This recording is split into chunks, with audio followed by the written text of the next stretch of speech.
I don't know if you've ever seen The Passion of Christ. When a Roman whips you, he will put all his strength into it. Yeah, paka.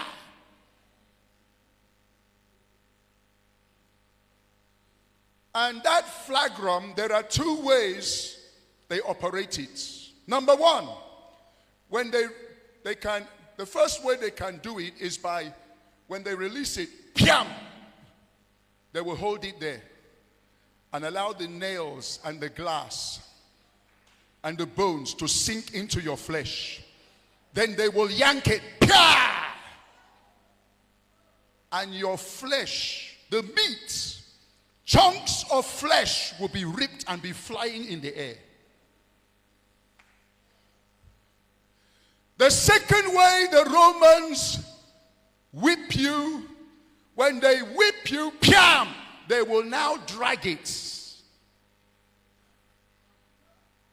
to tear all your flesh open, to rip furrows inside your flesh. Now, Josephus is one of the most famous historians of the Old Testament and of the early New Testament. When you read the writings of Josephus, Josephus says that when the Roman soldiers scourge you, you may not even survive to go to the cross. In fact, 50% of the people who are being scourged, they die right there. You have to be a strong man to be able to withstand the scourging of a Roman soldier.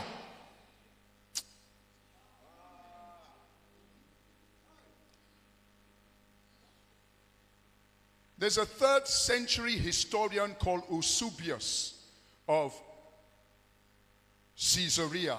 I'm now quoting his own. Said their bodies were frightfully lacerated beyond recognition. Christian martyrs in Smyrna were so torn by the scourges that their veins were laid bare. You know your veins? Do you know what it means for your veins inside your body will be removed physically from your body and they'll be hanging everywhere on the ground? That's what he's talking. He went on to say this. Their innermost muscles and sinews, even to their entrails, that's their inner parts, their bowels and their intestines, fell out and became exposed to the people. You see, even the Passion of Christ is the only film that anybody has been able to put up that was anything near what Jesus passed through. Yet, even the Passion of Christ, that film is only touching the surface. Now, let me take you to the scripture so you see I'm not just talking. Psalms 129 verse 3. Psalm 129 verse 3. The plowers plowed upon my back. They made long their furrows. Oh my God, my God, my God. Have you ever seen the plowing machine plowing the farm, turning the farm, and you see furrows, you see, how do you call them, long pits. That's what Jesus is saying. This is a messianic psalm telling you what he passed through. His back was being turned inside outside. Psalm chapter 50 verse 6. I gave my back to the smiters, and my cheek to them who plucked off my hairs. I hid not my face from shame and from spitting. Isaiah 53 verse 5 says, with his stripes, multiple stripes, says, we are healed.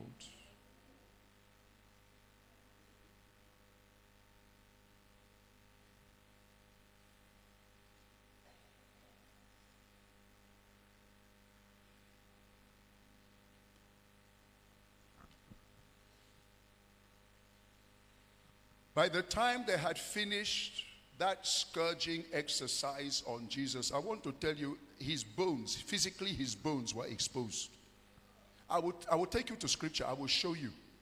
I will let you know that, brother, what Jesus passed through,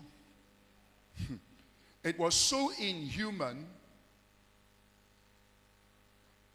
And it was from that place, from the Pilate's judgment hall, they ordered him to carry his cross to Golgotha. From the judgment hall to Golgotha is 1 kilometer. By now, you have lost so much flesh, fluid, strength, energy. All of your back is open. And a cross weighing 300 pounds is now placed on your bleeding open back. And you have to carry that heavy wooden cross 1 kilometer.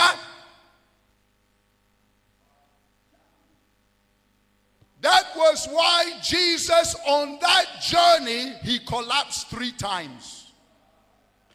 Hey! At a point, he could not continue. They had to beckon on an African man called Simon of Cyrene to come and assist our king. And as he was moving and staggering to Golgotha, the women were screaming because the sight was so horrific. Again, let me take you to Bible. Luke 23, verse 26. That place is called the Via.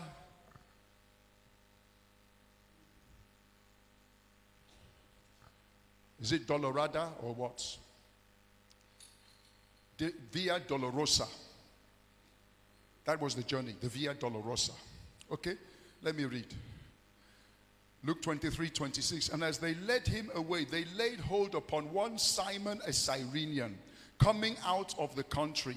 And on him they laid the cross that he might bear it after Jesus. And there followed him a great company of people and of women, who also bewailed and lamented.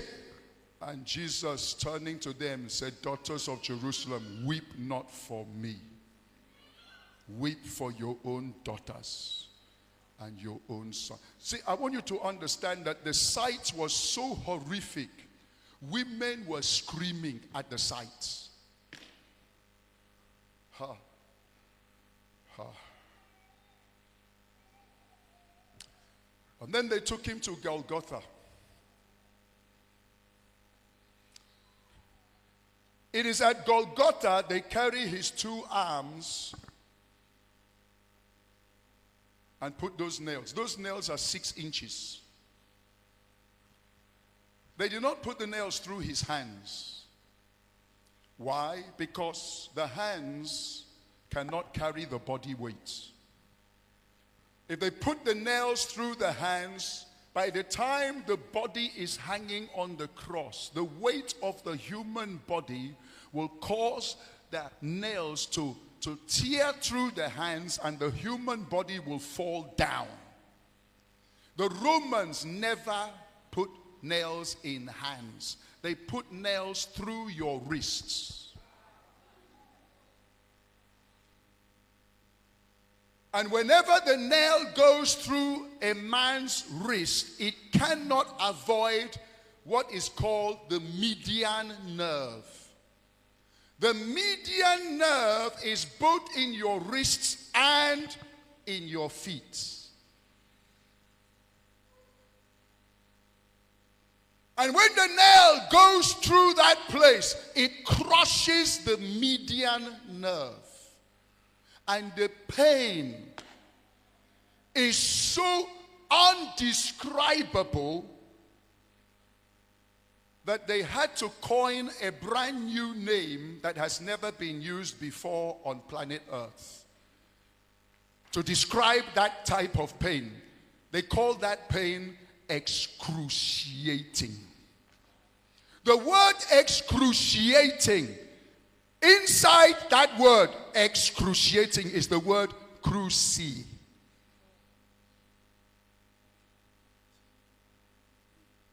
It is explaining the pains of crucifixion. When they put nails through your wrist and it crushes the median nerve, in fact, you will actually faint because the pain is too much. You will black out. You will scream and faint. There's another name they coined after the crucifixion. That word is called crucible. What is a crucible? It's a place you burn substances until they melt. You use such intense fire until the fire has melted physical substance into liquid. That's what you call a crucible.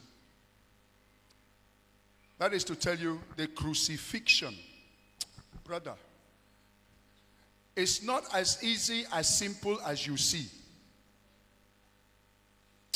Oh my God, let me read scripture again. Psalm 22 verse 16. Another messianic psalm. For the dogs have compassed me about. The assembly of the wicked have enclosed me. They pierced my hands and my feet.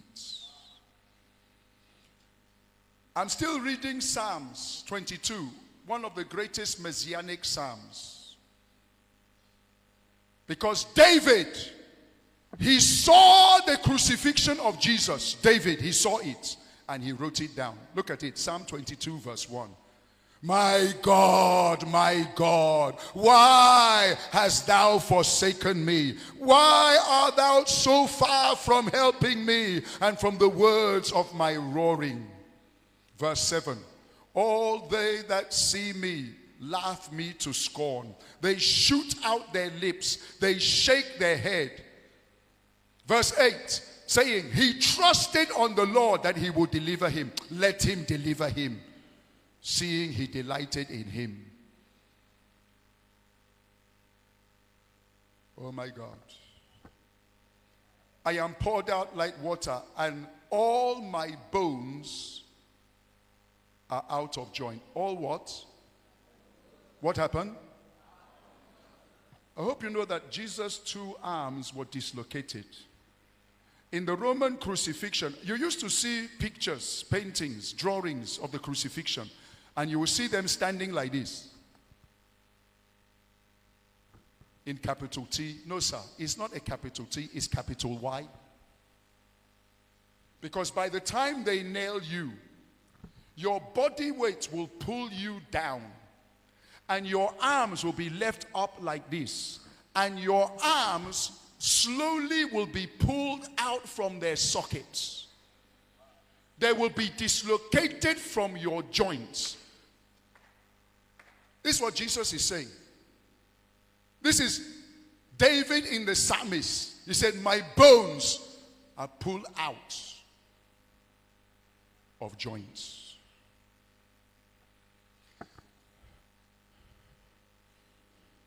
Brother, if ever one of your arms is dislocated, I am telling you, nobody will rest in your house. Jesus, both of his arms. Added to that, there were nails on his median nerves, both in the arms and in the feet. Added to that, the scourging has ripped all his body open.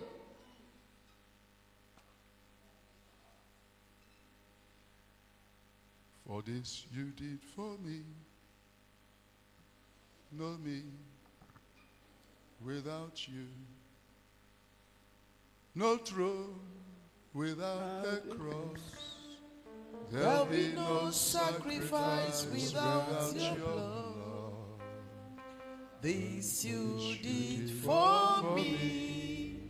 No me without you. No throne. No throne without Jesus. There'll be no sacrifice without your blood. Oh my God, my God. This you Hey! for me. For me.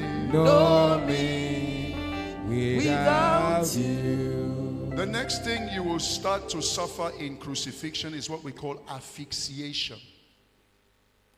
Asphyxiation is the deprivation of oxygen. Once your arms have been pulled out of their sockets, your physical body sinks down upon your diaphragm.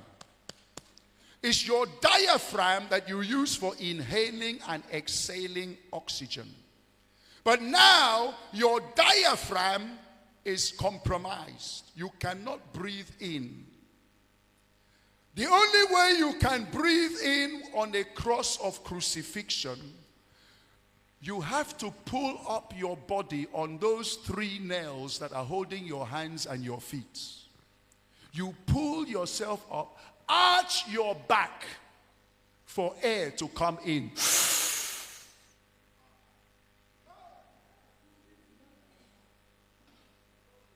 For you to pull yourself up on those nails, which are already crushing the median nerve. That is, every time you breathe, another pain hits your brain.